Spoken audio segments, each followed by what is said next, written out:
स्वामी जी, हम ज्ञान, अज्ञान और विज्ञान की चर्चा कर रहे थे।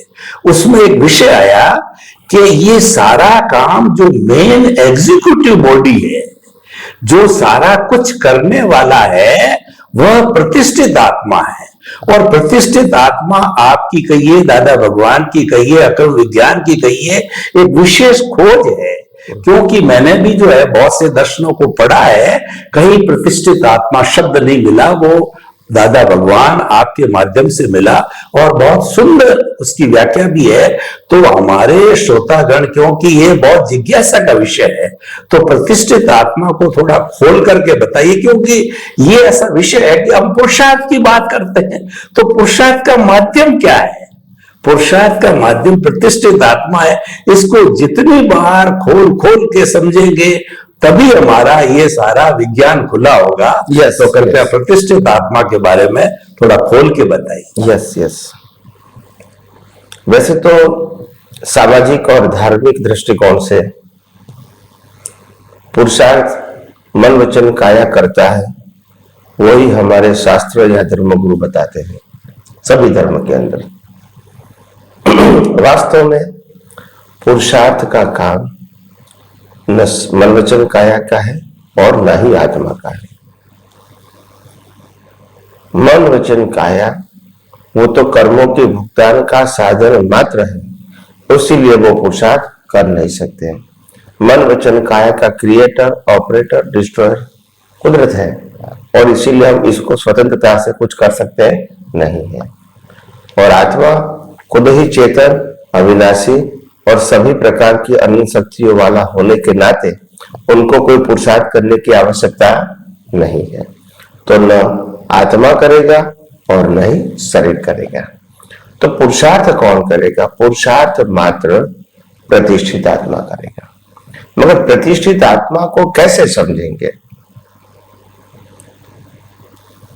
तो प्रतिष्ठित आत्मा का मतलब होता है प्रतिष्ठा करने वाला। राग की प्रतिष्ठा, द्वेष की प्रतिष्ठा, कसायों की प्रतिष्ठा, कर्मों की प्रतिष्ठा, क्रोध मान माया लोभ की प्रतिष्ठा। ये प्रतिष्ठा जैसी करेंगे वैसे कर्म बनेंगे, और जैसा कर्म बनेगा ऐसा कर्म फल कुदरत देंगे। तो प्रतिष्ठा करने वाला, कर्म की प्रतिष्ठा करने वाला, कर्म कितने भी प्रकार के हैं, मगर सभी कर्मों की प्रतिष्ठा करने वाला प्रतिष्ठित आत्मा है। तो ये प्रतिष्ठित आत्मा का काम प्रतिष्ठा करना है। उसका अलग अलग नाम है। इसको लाइव ईगो ये भी बोलते हैं, इसको मिश्र चेतन भी बोलते हैं। चेतन और जड़ का मिश्रण, वो मिश्र चेतन। चेतन का पावर और जड़ का अवस्था के अंदर से अट्रैक्शन हुआ है राग द्वेष का, तो दोनों को मिला के तो वो मिश्र चेतन हो गया। फिर ज्ञानी पुरुष दादा भगवान ने उसको बाबा भी बताया। और ये लाइव ईगो का मतलब होता है अस्तित्व का भान, मैं हूं।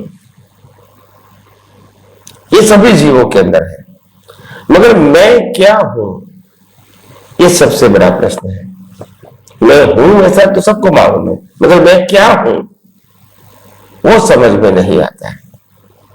और इसीलिए उनके पास जो मैं क्या हूं उसका जो ज्ञान और दर्शन है, उसके मुताबिक वो पुरुषार्थ करता है, उसको कहते हैं प्रतिष्ठा करता है। और जैसी अभी प्रतिष्ठा करेंगे वो ऐसे ऐसे बीज बनता रहेगा, और बीज का ढेर बनता रहेगा।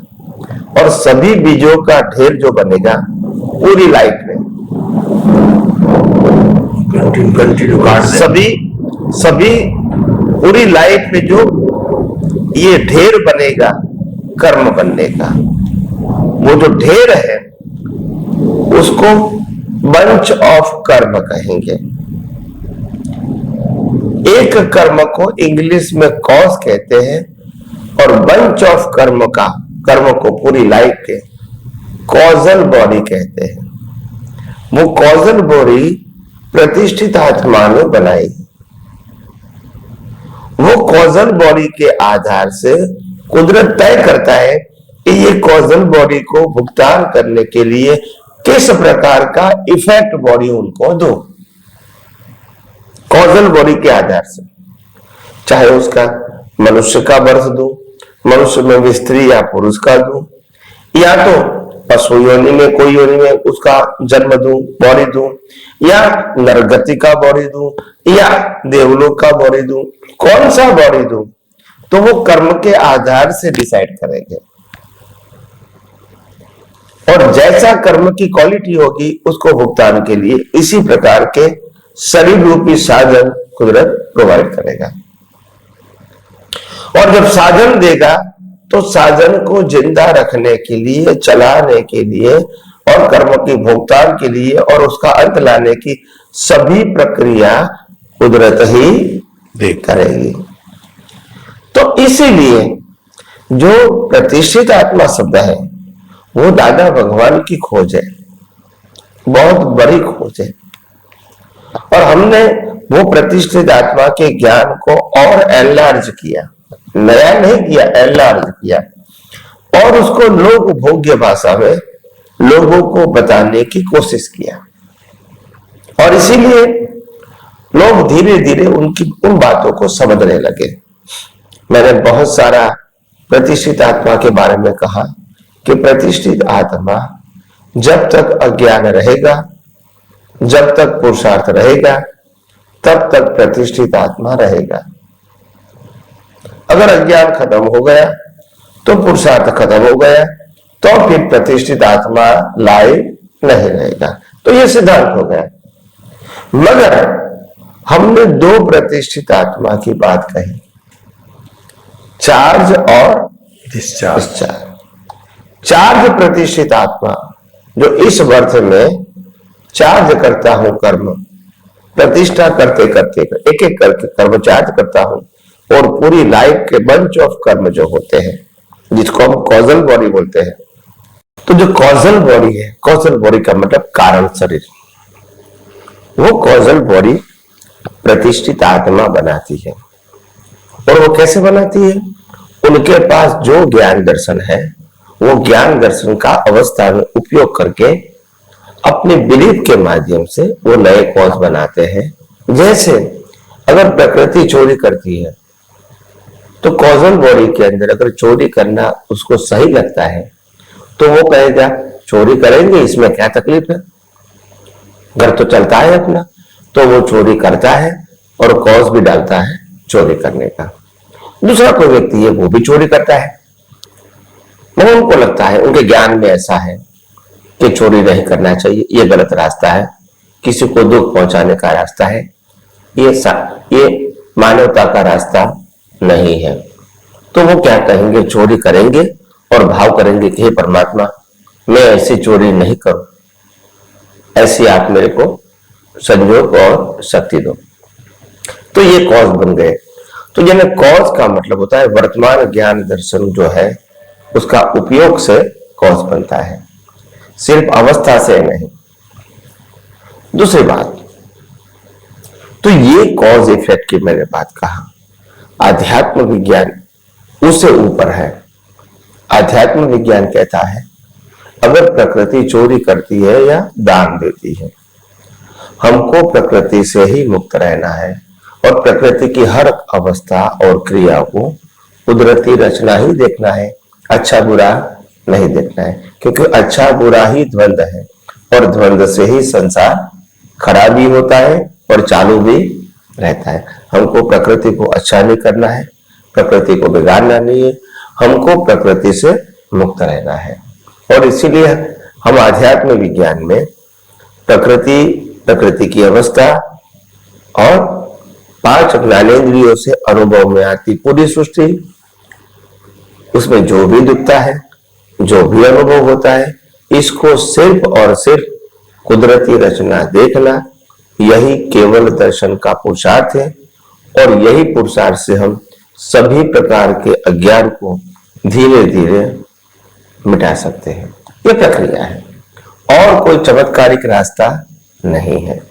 और इसीलिए अज्ञान को मिटाने के लिए विज्ञान के अलावा और कोई रास्ता नहीं है। धर्म से अज्ञान मिटता नहीं है, धर्म से अज्ञान परिवर्तन होता है, मिटता नहीं है, क्योंकि धर्म कर्तापन और मालिकीपन के साथ होता है। और इसीलिए धर्म प्रकृति को बदल सकता है, अज्ञान को मिटा सकता नहीं है। और मुक्ति का मार्ग अज्ञान को मिटाना है with the help of universal truth. तो इसी तरह मैंने ये जो प्रतिष्ठित आत्मा की जो बात है, वो प्रतिष्ठित आत्मा की बात को अभी इस प्रकार के लेवल से समझाने की कोशिश किया। उसमें दो प्रकार के प्रतिष्ठित आत्मा है, एक चार्ज प्रतिष्ठित आत्मा, दूसरा डिस्चार्ज प्रतिष्ठित आत्मा। ये भाव में जो चार्ज किया है मन बुद्धि चित्त अहंकार से, इसको चार्ज प्रतिष्ठित आत्मा की प्रोसेस कहेंगे। ये प्रोसेस मन बुद्धि चित्त अहंकार में होती है। चार्ज के बाद में यही प्रक्रिया नेक्स्ट बर्थ में डिस्चार्ज के रूप में काम करती है। जब डिस्चार्ज होता है तो ऑटोमोड है, इसमें आप कुछ अलग से कर नहीं सकते। वो संजोग के मुताबिक जो विचार चाहिए, बुद्धि चाहिए, अहंकार चाहिए, चित्त चाहिए, मन चाहिए, ये सब कुछ आप अवस्था के साथ जुड़ा हुआ लेकर ही आए और वो उपयोग होता ही रहेगा, क्योंकि वो को रिलेटेड है। जो अंदर मन है, मन बुद्धि चित्त अहंकार है, उसके मुताबिक जैसा उकलेगा उसी के कंसर्न में कुदरत हमको संजोग देती रहेगी। और शादी करना है तो दीक्षा का विचार नहीं देगी, और दीक्षा लेना है तो शादी करने का विचार नहीं देगी, दोनों साथ में नहीं देंगे। तो इसीलिए कुदरत आपने जो चार्ज किया है प्रतिष्ठित आत्मा में, मन बुद्धि चित्त और अहंकार की अंदर प्रोसेस किया है, यह चार्ज की प्रोसेस सेम नेक्स्ट बर्थ में डिस्चार्ज के फॉर्म में काम करती है। तो डिस्चार्ज में कोई मेहनत नहीं है, और डिस्चार्ज के अनुरूप रिजल्ट देना, स्पीच और एक्शन के संयोग देना, वो कुदरती रचना है। आप समझे? शरीर तो स्पीकर है और शरीर सफरर है, और शरीर के अंदर मन बुद्धि चित्त अहंकार डिस्चार्ज के रूप में प्रोसेस करता है, वो भी ऑटोमोड है। मगर सेंटर पॉइंट में पुरुषार्थ लाइव प्रतिष्ठित आत्मा करता है। उनके पास जो ज्ञान दर्शन है उसमें तीन प्रकार की बातें हैं।